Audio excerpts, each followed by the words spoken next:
কি বলবেন বলেন, রাত হয়ে যাচ্ছে তো। হ্যাঁ, তোমাকে দেখছিলাম। না সামিয়া, আজকে আমি একটা জরুরি বিষয়ে কথা বলার জন্য তোমাকে ডেকেছি। আপনি তো জরুরি কথা ছাড়া আমাকে কখনো ডাকেন না ওর ভাই, কিন্তু আসার পরে জানতে পারি জরুরি কথা হচ্ছে একটা অজুহাত। আজকেও নিশ্চয়ই কোনো একটা জরুরি কথা বলতে ডাকছেন, নিশ্চয়ই কোনো একটা আজাইরা কথা বলবেন আমাকে, বলেন প্লিজ বলেন। না হ্যাঁ, মানে অজুহাত, মানে কবিদের সাথে আসলে অজুহাতটা যায়, আর অজুহাত তো তোমার সাথেই করি না। কিন্তু আজকে সত্যি সত্যি জরুরি কথা বলবো। জরুরি কথা? হ্যাঁ। আচ্ছা বলেন। সামিয়া, তোমাকে যে আমি অনেক পছন্দ করি এই বিষয়টা তো তুমি জানো না? হ্যাঁ হ্যাঁ, শুধু আমি কেন, পুরা বালডাঙ্গা গ্রামের সবাই জানে। হ্যাঁ, সেটাই। কিন্তু এই বিষয়টি আমি আনুষ্ঠানিকভাবে তোমাকে কখনো বলিনি বা বলতে পারিনি। আজকে আমি সেটা বলতে চাই। সামিয়া, আমি তোমাকে ভীষণ ভীষণ ভালোবাসি। তো কি হয়েছে ওমর ভাই, আপনার কি আবার ঝিমে ধরছে? কেন জিনে ধরবে কেন? সামিয়া প্লিজ, তুমি কথা ঘুরিও না। তুমি বলো, তোমাকে আজকে বলতেই হবে যে তুমি আমাকে ভালোবাসো কিনা। আর যদি না বলি তাহলে কি হবে? না বললে আমি আমার নিজেকে আমি আমি শেষ করে ফেলবো। তো কিভাবে শেষ করবেন? গাছে ফাঁস দিয়ে নাকি বিষ খেয়ে? সামিয়া, তুমি কিন্তু বিষয়টা ফান করছো। বিষয়টা মোটেও ফানের নয়, আমি সিরিয়াসলি বলছি। আমিও খুবই সিরিয়াস ওমর ভাই। আমি আপনাকে একজন কবি হিসেবে এবং এলাকার বড় ভাই হিসেবে খুবই পছন্দ করি এবং সম্মান করি। তো পছন্দ করা আর ভালোবাসার মধ্যে একটা কিঞ্চিত ফারাক আছে, সেটা নিশ্চয়ই আপনাকে আমার বুঝাই দিতে হবে না। যাই হোক, আমি আমার জায়গা থেকে ক্লিয়ার। এখন আপনি বিষ খাবেন না গাছে ফাঁস দেবেন সেটা একান্তই আপনার ব্যক্তিগত বিষয়। আসি।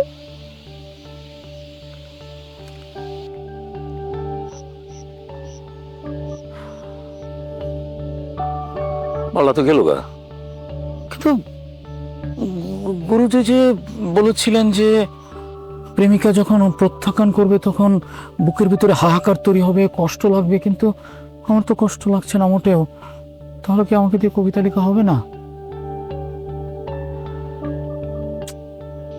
এই বালডাঙ্গা গ্রামে আর থাকা যাবে না।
পাখি দাদা, আপনি আইছেন কোন সময়?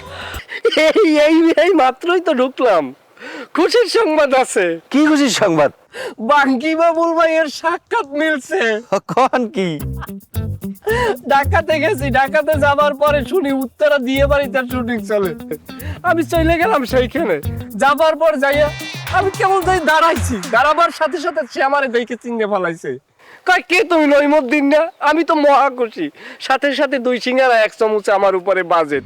চারপাশে মেয়েদের কোনো অভাব নাই, প্রত্যেকটা মেয়ের সাথে 10 সেকেন্ড 20 সেকেন্ড নাচে, টিকটক বানাই ফেলায়।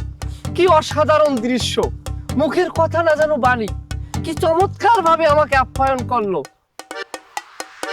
আমাকে ডেট দিয়েছে, আসেইও ডেট দিয়েছে, ডেট পাইছি। আগামী মাসের 15 তারিখ আমাদের এলাকায় আসবে, বিশাল টিকটকের মিলন মেলা করবে। তবে আমারে আরো একটা লিস্ট দিয়েছে, সেখানে আরো কিছু বরেণ্য টিকটকারের নাম লিখে দিয়েছে, তাদেরকে যেন আমি দাওয়াত দেই। খুবই খুশির সংবাদ, খুবই ভালো কথা। অবশ্যই খুশির সংবাদ, এই খুশির সংবাদ এখনই সামিয়ারে দেয়া লাগবে। না হেটা তো খবর দেওয়া লাগি, কিন্তু আপনি তো এখন যাইয়া স্বামীর ঘুরে পাইবেন না, হে তো মহা ব্যস্ত। আক্তার কাকুক বাড়ি অনুষ্ঠান পাতাইছে না দাদু, আমনে যে নাই আমি কিন্তু এটা কেউরে বলতে দিই নাই। আমি সকালে ঘুম দিয়ে উঠছি, ঘুম দিয়ে বাজারে গেছি, বাজার করছি, বাবুরচি আনছি, এবার রান্না বাড়া চলতে আছে, কয়েক গেলে আমি মহা দৌড়ের উপরে আছি। কি সাংঘাতিক ব্যাপার, আমি একদিন গ্রামে নাই, আক্তার কাকার বাড়ির অনুষ্ঠান অথচ আমি জানি না। কিসের অনুষ্ঠান? ওই স্বামীপুরে দেখতে আইছে ডাকাত দিয়া। সামিয়ারে দেখতে আসছে? সামিয়া বাঘ না ভাল্লুক? ওরে দাদু আপনি বোঝেন না কি লেগিয়া, এ দেহা তো ও দেহা না, স্বামীপুরে পাত্রপক্ষ ডাকাত দিয়ে তাকে দেখতে আসছে। আর মুখের মতো কথা বলো, একটা থাপ্পড় মারবো। বেয়াদব, আমি তোমার বেয়াই, আমার সাথে তুমি কি করো না? কি করো আমার সাথে? দাদু এটা কি এর কি করার জিনিস, যেটা সত্য আমি তো আমরা হেডেই কইলাম। পাত্রপক্ষ ডাকাত দিয়ে স্বামীপুরে দেখতে আইছে, আজকে তাদের এঙ্গেজমেন্ট। এঙ্গেজমেন্ট? তুই জানো না আমি সামিয়ারে ভালোবাসি? এত বড় একটা ঘটনা ঘটছে, আম্মক তুই আমার ফোন দিবি না? আই দাদু আমি তো আপনার ফোন দিছি, আপনি ফোনটা কাটিয়ে দিয়েছেন, না এটা কি আমার দোষ? আমি ফোন কাটিয়ে দিছি। আমি 2 দিন গ্রামে নাই, আমি সকল দায়িত্ব দিলাম তোরে, আর তুই দায়িত্ব পাইয়া সামিয়ারে বিয়ে দিয়ে দিলি। দাদু আমি কি আপনি বিয়ে দেবো? আমি কি স্বামীর আব্বা ওই কন? স্বামীর বাপে স্বামীর বিয়ে দিছে, আমি তো আমার দায়িত্বটা পালন করছি। আপনি কইছেন না স্বামীর দিকে খেয়াল রাখতে, আমি তো খেয়াল রাখছি। মানে বাড়ি ঘরে কাম কাজ আমি করে দিয়েছি, এটা কি আমার দোষ? বাকি দাদু কি হয়েছে আপনার? হেলিকপ্টারের পাংখার মতো আমার মাথা। দাদা আপনার মনে হয় কি প্রেশার লো হয়ে গেছে বুঝছেন? আপনি আমার লাগে স্বামী ফুক বাড়ি লন, ওই রোস্ট টোস্ট রান্না করতে আছে, আবার গরুর মাংস রান্ধে, ওই খাইলে ঠিক হয়ে যাইবে। এনে আমি রোস্ট খাবো না, আমি বিষ খাবো, বিষ। মোরের দোকানে যা, আমার জন্য ইঁদুর মারার ওষুধ নিয়ে আয়। আমি বিষ খেয়ে মরবো, যা। আচ্ছা দাদু ঠিক আছে, তাহলে আমি যাইতেছি, যেটা ভালো উন্নত মানের বিষয় আমি ওইটাই আনবো, সমস্যা নেই, আমি টেনশন করেন, আমি যাই। হ্যাঁ যা। কত বড় বরত লইয়া চলি, আমি বিষের কথা কইছি, বিষ আনতে চাই। সামিয়া নিঠুর বন্ধুরে, মিশামিশি আশা দিয়া কেন এ প্রেম শিখাইলা, এখন দূরে থাকা উচিত কি আর হয়? ও বন্ধুরে, উচিত কি আর হয়? ও বন্ধুরে, উকিলের হয়েছে জানা, দেখি চোরের কারখানা। এই নমুদ্দিন বন্ধু, তোমার কি হয়েছে? এই পলাশ, তুমি কি আমার বন্ধু নমুদ্দিনে মারছো? তোমরা কি তোমার? ভবময় জেলখানাতে আমি এক দাগি আসামি। এই পৃথিবীটা আমার কাছে জেলখানা। বন্ধু আমি বুঝতে পারছি বন্ধু, তুমি সবজি খাইতে যাই পুলিশের কাছে করতেছ না, পরে আসামি হয়ে গেছো, জেলে লইছো রে বন্ধু। আস্তে আস্তে আস্তে, আমি সবজি খাই না। কি বন্ধু জানে? ভিজা ভিজা। রে তোরা বন্ধুরা মারা পানিতে পালাই ভিজে দিছস না? আমার জীবনটা শেষ বন্ধু। কি হয়েছে? কেন শেষ হয়েছে বল আমাকে। আমার সামিয়া। হ্যাঁ কি করছে বন্ধু? জুতো দিয়ে পিটাইছে তোমাকে সামিয়া? আমার স্বামী আমারে লাইকা উড়াল দিছে। কি কইতেছ? সামিয়া কি তোমার বাড়ি থাকতো নাকি? না, আমার স্বামী আমারে বুকের ভিতরে ছিল, আমার বুকের খাঁচা ভাইগা উড়াল দিয়ে দূর দেশে চলে গেছে। ফালতু কথা কোকিল লিগা, সামিয়া হচ্ছে আমার কবিগুরু অমর কয়ামের একমাত্র প্রেমিকা, সে তার বুকে আছে, তুমি উল্টো কথা কোকিল লিগা। না রে বাস, ধরা তোমার কবিগুরু খাইছে। কেমনে? আমি একদিন এলাকায় ছিলাম না, হ্যাঁ ঢাকা থেকে এক বদমাশ আইসা হ্যাঁ হ্যাঁ। সামিয়ারে বিয়ে করে ফাঁকা মাঠে গোল দিয়া উড়াল দিয়ে চলে গেছে।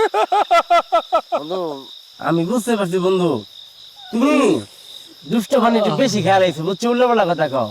সামের বিয়ে গেছে এটা মিথ্যা কথা। আমি আগে খাইরুল কাকার ফলাসের লগে জিনিসটা আমি বুঝালো, তারপর তোমার লগে আমি হিসাব করবো। ফলাস এটা এদিকে আসো তো, তোমার সাথে আমার পার্সোনাল কথা আছে। আসো। চন্দ্র সূর্য যত বড়, আমার দুঃখ তার সমান। এই পৃথিবী যেমন আছে বেঈমান, বেঈমান।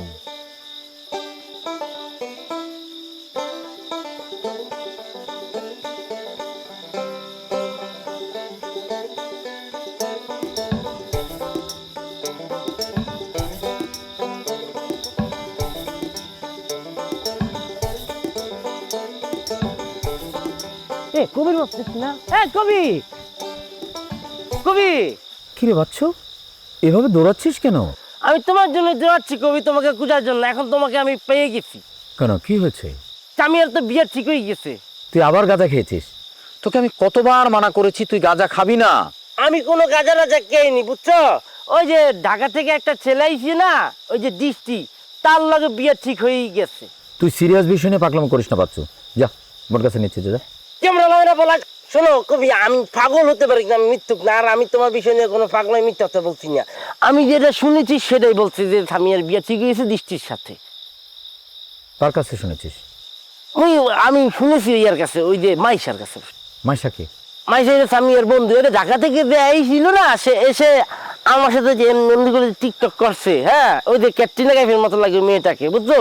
সে বলছে আমাকে তার পছন্দ হয়েছে, পাগল তার পছন্দের। পরে এ থেকে আমার লগে সে মোবাইলে কথা বলে, আজকে আমাকে ফোন দিয়ে বলছে যে সামিয়ার বিয়ে ঠিক হয়ে গেছে দৃষ্টির সাথে। আচ্ছা ঠিক আছে, আমি বিষয়টা দেখছি, তুই যা। কোনো দেখা দেখি নাই, তুমি এখন যাবা গিয়ে ওই ফোতারকে বলবা যে তুই আমার সাথে কেন প্রতারণা করেছিস, কেন আমাকে তুই টাকা দিয়েছিস। বাচ্চু তুই অনেক পাগলামি করছিস, তুই যা যা, আমি দেখছি। আমিও তোমাকে বলে যাচ্ছি কবি, তুমি এখন যা বলবে এটা। আমার কথা হচ্ছে কবি কেন চাকা খায়, কবির ফিল্মে কেন চাকা, কবি কেন চাকা খাবে, আমি মারা খাবো তাকে।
কি ব্যাপার ওমর ভাই, পাগলের মতো ফোন দিতেছেন? জানেন না রাতের বেলা আমি বাসায় ফোন রিসিভ করতে পারি না? আবার বারবার জিজ্ঞেস করতেছিল কে ফোন দিছে, কে ফোন দিছে। না, আমি বারবার ফোন দিয়ে তোমাকে ডিস্টার্ব করছি, আমি একটা অন্যায় করে ফেলেছি, আমি সেটার জন্য ক্ষমা প্রার্থী। কিন্তু সামিয়া, আমি খুব অস্থির হয়েছে, আমার অস্থিরতা বেড়ে চলছে। মানে তুমি যদি আমাকে বিষয়টা ক্লিয়ার না করো তাহলে আমার সেই অস্থিরতা কমবে না। বলো তো বিষয়টা আসলে কি? কি বিষয় শুনি? তোমার নাকি বিয়ে ঠিক হয়েছে? বিয়ে ঠিক হয় নাই, হ্যাঁ, কিন্তু বিয়ের কথাবার্তা চলতেছে। হইতেও পারে আবার নাও হইতে পারে। এটা তো সম্পূর্ণই ফ্যামিলিগত সিদ্ধান্ত ওমর ভাই, আর বাকিটা তো আল্লাহ ভরসা। তুমি মাতবর কাকাকে বলোনি? আব্বারে কি বলবো? মানে আমাদের সম্পর্ক বিষয়টা তুমি আপাকে মানে মাতবর কাকাকে বলোনি? এই, আপনার আর আমার মধ্যে কোনো সম্পর্ক থাকলে শুনে আমি আব্বারে জানাবো। মানে তুমি আমি তো তোমাকে বলেছি যে আমি তোমাকে ভালোবাসি, তোমাকে ছাড়া আমি অন্য কিছু ভাবতে পারি না। ওমর ভাই, একটা কথা আমি আপনাকে কতবার ক্লিয়ার করবো বলেন তো? আমি আপনাকে পছন্দ করি কিন্তু আপনাকে ভালোবাসি না। আর আমি কখনো আপনাকে ভালোবাসতেও পারবো না, আপনাকে আমি কখনো সেই চোখে দেখিও নাই। কিন্তু মানে তুমি এইভাবে কেন কথা বলছো? মানে আমি কিন্তু সত্যি সত্যি খুব কষ্ট পাচ্ছি। মানে তুমি প্লিজ, তুমি এইভাবে তুমি বলবে না। মানে আমি কি করব তাহলে? মানে আমি আর নিতে পারছি না, আমার অস্থিরতা বেড়ে যাচ্ছে সামিয়া। ওমর ভাই, আপনি না একটা কথা বলেন সবসময়, যে যারা আর্ট কালচার করে তাদের মধ্যে ন্যূনতম একটা আত্মসম্মান বোধ আছে। আমিও কিন্তু সেটা বিশ্বাস করি, কিন্তু আপনি এমন কেন বলেন তো? মানে আপনার মধ্যে হয়তো কোনো আত্মসম্মান বোধ নাই, আর নয়তো আপনি এতদিন আর্ট কালচার সম্পর্কে যা যা বলছেন সবই ভোগাস। আরেকটা কথা, আপনি আমাকে ডিস্টার্ব করা বন্ধ করেন, বুঝছেন? আমি এতদিন ফাইজলামি করলো বিষয়টাতে, এখন আমি সিরিয়াসলি আপনার উপর খুবই বিরক্ত, জানতো আপনি? আমি আমি আমি কোথায় যাব? আমি কার কাছে যাব? আচ্ছা, আপনার তো কোথাও যাওয়ার জায়গা নেই, তাহলে আপনি থাকেন, আমি যাই।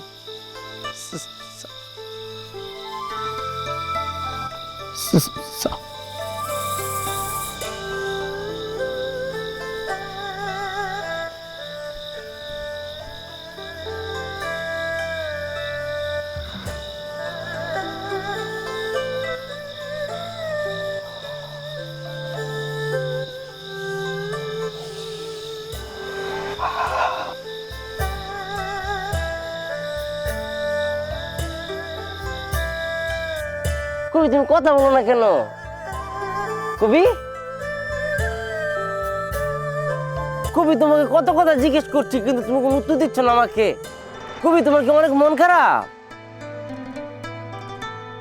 আচ্ছা কবি, তোমাকে বাপের ভূত নয়মুদ্দিন কি কিছু বলেছে? আমাকে বলো, তুমি ওকে আমি মেরে ফেলবো। ভাইয়া আমি বুঝতে পারতেছি আপনার মন খারাপ ভাইয়া। আমি ক্লাস 8-এ যে বিয়ে পড়ু আপুটার সাথে প্রেম করছি না ভাইয়া। আমার জীবনে তো ভাইয়া একটা ট্র্যাজেডি আছে ভাইয়া, কিন্তু আমি তো সেটাকে চামলাই হচ্ছি ভাইয়া। আপনি তো ভাঙ্গি পড়তেছেন কেন ভাইয়া? আমি কুতুবালিকে ছোট ভাই বানাইছেন, এই গ্রামে তো আপনি ছাড়া আমার আর কেউ নাই ভাইয়া। আপনার জন্য তো আমি জীবন পর্যন্ত দিতে রাজি আছি ভাইয়া। আমি বলি কি, আপনি আমার সাথে 1 মাস আতিয়া যাই ঘুরিয়ে আছেন ভাইয়া। আতিয়াতে তো দুনিয়ার সুন্দর সুন্দর মাইয়া আছে ভাইয়া।